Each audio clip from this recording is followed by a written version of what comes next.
eu convivo com muitos adolescentes, pré-adolescentes, adolescentes. Eu tenho uma filha de 16 anos. Sim. Né? E assim, a gente escuta muito, né? A dúvida que eles falam de orientação. Essa nova geração, ela vem com muita dúvida da sua orientação sexual e elas querem experimentar. Eu não sei o que eu sou, eu quero primeiro experimentar para entender tudo isso. Eu tenho algumas amigas da minha idade que têm filhas também, nesse caso, que às vezes vêm conversar comigo, como eu trabalho com sexualidade, com tudo isso, vi o que eu faço, porque a minha filha, e que tem o preconceito enraizado nela. Né, enfim, o que eu faço? E elas querem experimentar, querem essa liberdade. O que você vê dessa nova geração? Faz parte dessa nova geração? Essa experimentação toda? Eu sou fã dessa nova geração. Eu também, eu amo. Eu tenho uma filha, eu amo. Sério, eu amo essa nova geração. As amigas dela, elas vão em casa, a gente conversa. É muito. E eu aprendo demais com elas. Questionam, né, Vivi? Eu já mudei muito a minha postura por elas. Fora, né, Roberta, falar de uma mãezona também, né? É uma mãezona. As filhas dela falam assim. Ver, né? Vamos lá conversar com ela, as né? amigas da minha filha até falam assim, gente, assistam esse episódio, vai ser muito legal. Elas me chamam de musa. A nossa musa chegou. Perfeito, é muito engraçado. A nossa musa chegou. É a mãe musa, é isso mesmo. Tá muito nesse universo dela. Até pelo que eu falo, né? E eu falo de uma maneira muito natural, de sexualidade como deve ser. Sim. Né? Que as pessoas que colocam isso como um tabu. A nossa musa chegou. É muito engraçado. Mas eu acho que é isso. Por isso que eu gosto muito dessa... retificar aqui. Eu gosto das gerações. É porque eu acho que, inclusive as gerações antigas, mesmo sendo mais conservadoras, mais resistentes, as gerações antigas também tiveram momentos também, sabe, de desconstrução, de rompimento. Nossa, a gente falou antes sobre contracultura. Sim. Aquela geração também da década de 60, 70... Movimento hippie, né? Teve que quebrar muita coisa também, teve que romper muitas coisas também, criar muitos movimentos. Então, eu acho que tem muita riqueza também nas gerações anteriores. É que a geração atual é uma geração da internet, da comunicação rápida, do acesso à informação de forma instantânea, do diálogo constante. E não é um diálogo raso. É uma galera que se aprofunda, é uma galera que vive intensamente. Então isso é muito rico, né? E eu sou encantado com essa geração, porque é isso que você faz, né, Vivi? Por que você é a musa? Porque a tua filha vê em você uma referência, né? Assim, poxa, eu posso sentar com a minha mãe e conversar. Ela é aberta. A gente conversa sobre tudo. E o legal é a gente entender que essa geração tem muito para nos ensinar. Né? Então aquele papo de que assim, na minha geração que era bom, sabe? Eu que vivi de verdade. Não. Você tem que entender que a tua geração foi boa, essa geração também ela é muito boa e que você pode aprender muito com a geração. Exato. Não é porque a pessoa é mais nova do que você não pode se dispor a ouvir e aprender com ele. Nossa, Refletir junto, né? Se atualizar. Todos os dias com ela. Todos os dias. E eu acho que isso é importante. E às vezes eu vou perguntar, filha, a mamãe precisa saber sobre tal coisa. E às vezes eu brinco com eles.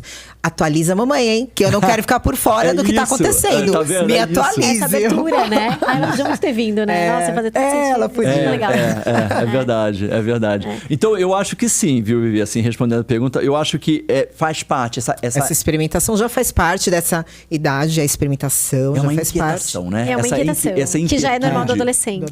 Mas as novas pesquisas falam isso, né? Que essa geração, principalmente essa, é a geração da experimentação e muito menos da questão material, que a gente era muito ligado à questão material. Eles não são mais, né? Eles não são, eles preferem viver uma experiência, viver uma viagem, por exemplo, que a gente comprar um carro. Tem que comprar carro, tem que comprar apartamento. Não. Exato. Eles não estão nesse lugar. Ai, que maravilhosa a liberdade, né, gente? Eu falo pra minha filha, vive tudo que a mamãe não viveu nessa...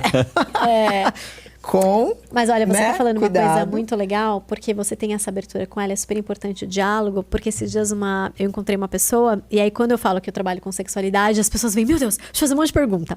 E ela tem uma filha, e ela disse assim, que a filha dela tá nessa idade também, 16 anos, e ela tava na fase que é isso, ela queria experimentar. E aí ela falou assim, mãe, tem uma pessoa trans na minha escola, eu quero sair. Aí a mãe ficou toda perdida, não entendeu nada, e enfim, mas saiu. E aí ela chegou toda roxa. Toda roxa. Eu acho que...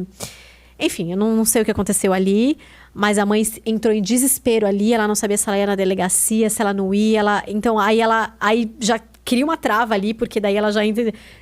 Que trans, que agride, que é isso e tal. E aí isso criou até uma questão de ela falar, cara, eu não quero que minha filha experimente mais nada. O que tá acontecendo, né? Então...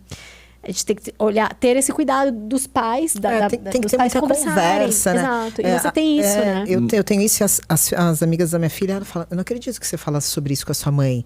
Como assim? E às vezes ela tá falando com as amigas e me fala e ela fala, você fala desse jeito com a sua mãe, como assim? Isso não existe.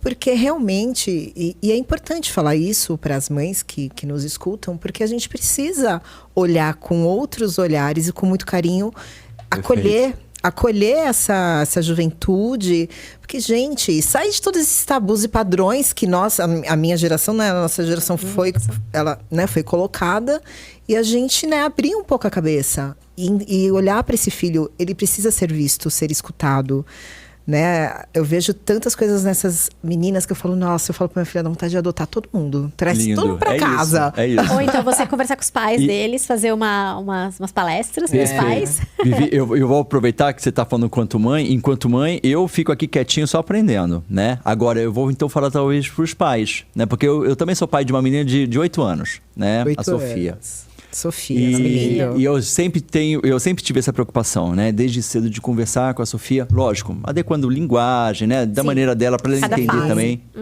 Mas empoderando essa menina, né? Para que então hoje, por exemplo, Sofia anda de skate, ela joga futsal, né? E ela outro dia virou para mim e falou assim: papai, eu sou a única menina que joga futsal. Eu falei assim: e qual o problema? Eu falei assim: nenhum, né? Eu falei assim: lógico que não.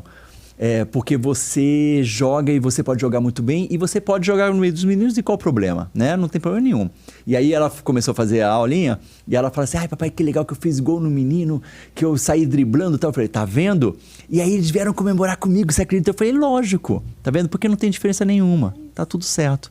Então assim, fala de uma maneira... É o que a gente ensina. Fala de uma maneira natural, né? Não precisa pontuar, né? Como se aquilo fosse um... Lógico,